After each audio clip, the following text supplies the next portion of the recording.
The collection of Karnak temples are considered a rich historical record for the Egyptian history and civilization, starting from the Middle Kingdom and ending by the Ptolemaic rule. This period covers almost 2,000 years. There are many gods worshipped here in the temple over these 60 acres of land, including God Ammon, who owns the Grand Temple, God Smut, God Khonsu, God Montu, God Osiris, and God Ebet. The Temple of Aton in Karnak was composed of a collection of open courts filled with offering tables beside the sacred chapels of Aton. They were preceded by a giant pylon and were lined up on one axis.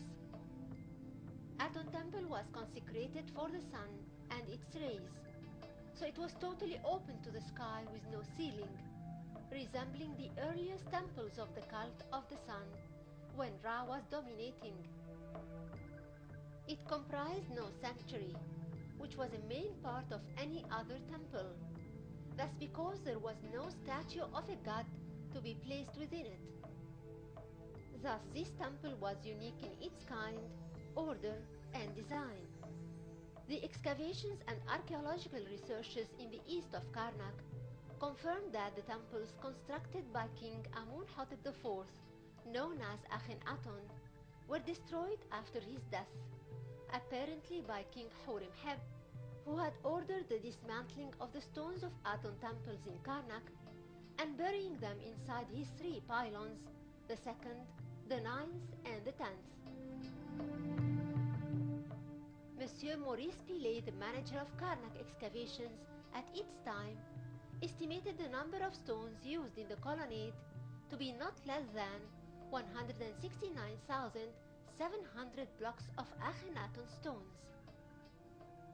The stones were used in filling pylons and as bases to constructions made by successor pharaohs. The digging out of the stones led to important discoveries, including the giant alabaster blocks of Amenophis II temple and the red sandstones of Hatshepsut chapel and the block granite of Thutmose III gate, in addition to alabaster stones belonging to Thutmose III and the IV and Amenophis I. These stones were found inside the third pylon of Amenophis III and in the colonnade of Horemheb and Seti I and Ramesses II. They were reassembled and displayed in their original form in the Open Museum of Karnak.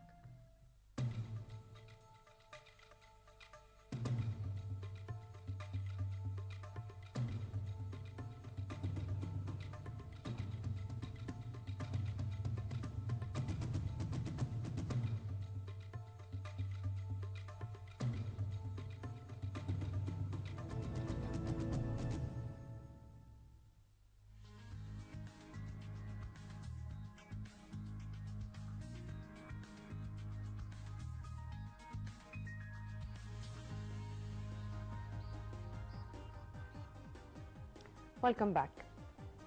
Now it's time for our next topic of the breakfast show.